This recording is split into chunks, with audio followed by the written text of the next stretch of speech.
Hello everyone, and welcome to the second game of the Tata Steel 2018 Tiebreaks. Here Anish Giri has the white pieces, and as you've seen in my previous video, since Carlsen won the first game, Giri must win this game in order for there to be an Armageddon round. If Giri doesn't win this game, if there's a draw or he loses, Carlsen wins the Tata Steel 2018 Chess Championship.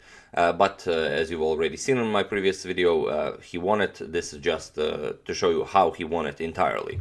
So Giri has the white pieces and he went for e4. So, okay, an interesting choice. When you have to go for the win, obviously you play e4.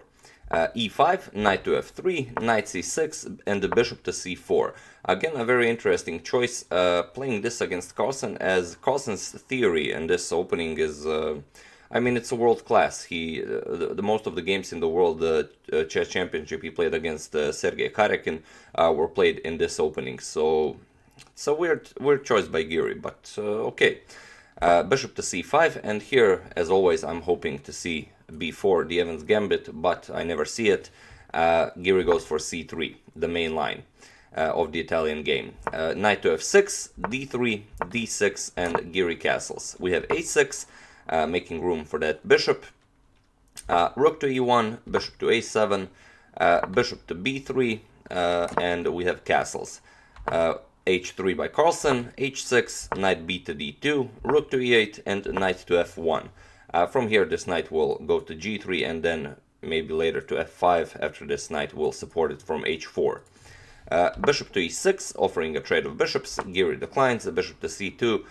Any trades are in Carlsen's favor, as Carlsen has to draw this game, and it's game over for Giri.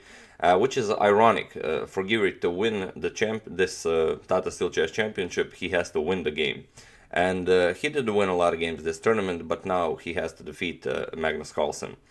d5, queen to e2, Carlsen captures, d captures on e4, d captures on e4, and queen to e7. Knight to g3, rook a to d8, simply developing everything, and knight to h4. Now Giri is preparing to jump to f5. And here Carlsen would be happier if this bishop, instead of an a7, was an f8 to help out with the defense. So he plays queen to f8, not allowing this knight to come to f5 with an attack on the queen.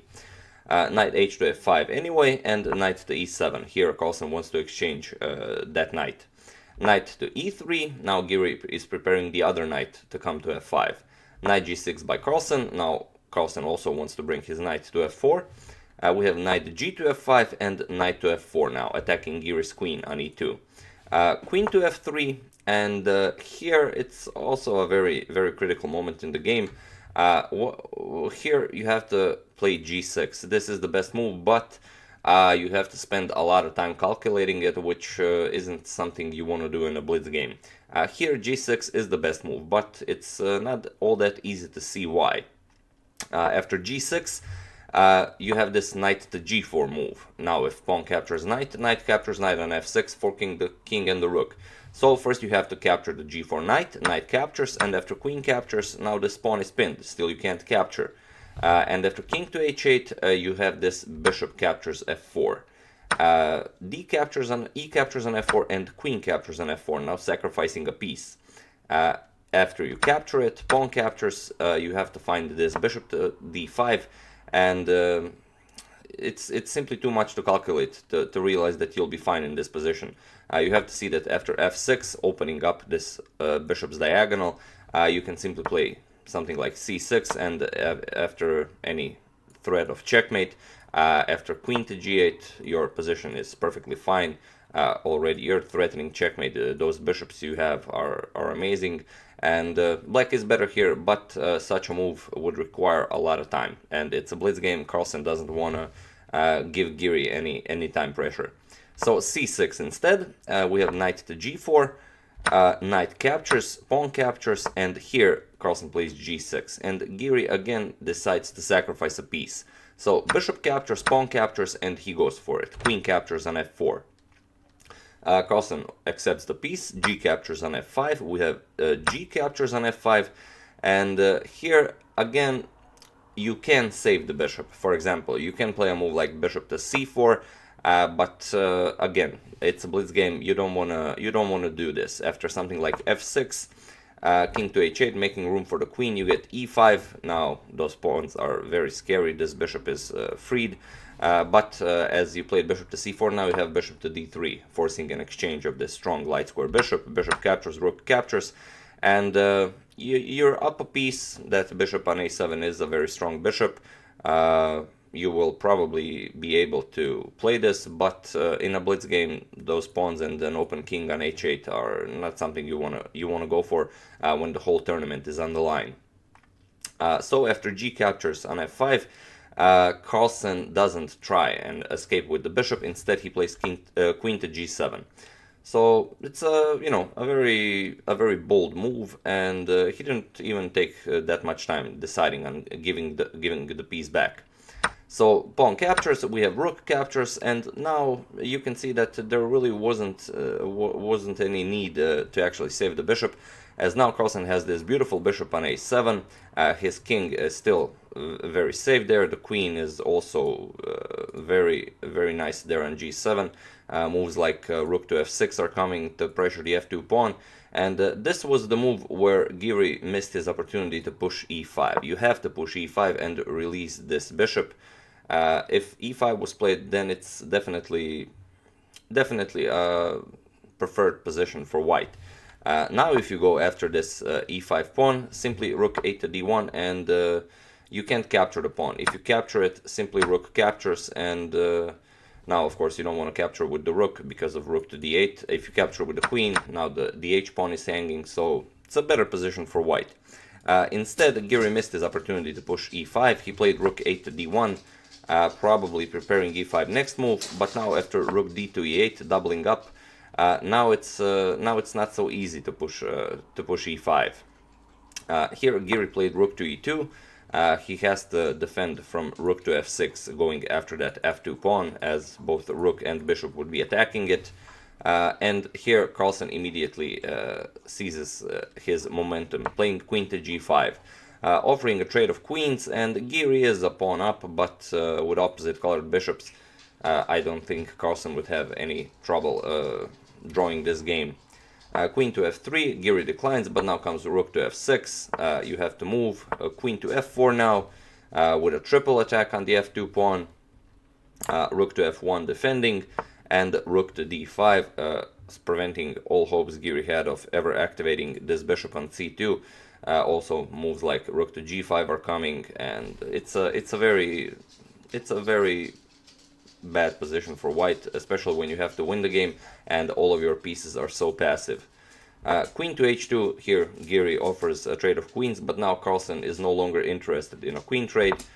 He plays queen to g5, we have g3, and now queen to g4, attacking the rook on e2. Rook moves, and now comes a rook to g5. This is with a terrible threat of queen captures on g3, simply winning a pawn there since the f pawn is pinned. E5 attacking the rook, and this e5 move now is a terrible blunder by Giri. Carlsen probably he didn't want to waste any time. He captured the pawn, but actually rook f3 simply wins the game for black, as now there is an even more greater threat of rook captures on g3. The pawn is still pinned, and after this check, simply rook to h3 wins the game. You have to prevent this king g2 unpinning. But now comes rook to h5. You either have to give up the queen or play queen g1, and here after rook to f4, there is no defense against queen to h3 checkmate. If you move the pawn, it doesn't really do anything. You open up this bishop's attack to the queen, and there are no moves here for white. Probably you have to give up the queen, and you're still gonna get checkmated. But after e5, Carlsen didn't want to waste any time. He just grabbed the pawn. Bishop to d1 attacking the queen. Queen g5, and we have rook to d3. Rook to f5 was played here. And here again, it's very hard to find a move. There's again a triple attack on the f2 pawn. Giri here played queen to h4, and he offered a draw, as it's simply a bad position for white. There's really no chance you're gonna beat Magnus Carlsen in this position with the white pieces. Queen to h4, I mean, Carlsen can probably still even win this game. You can simply capture the queen and then grab another pawn on f2, but Carlsen decided to accept the draw, as a draw is enough for him to win the 2018 Tata Steel Chess Tournament. So, in this position, a draw was agreed, and like I said in the previous video, Magnus Carlsen won the 2018 Tata Steel Chess Tournament. So yeah, that's the game. You know, a funny game for Giri.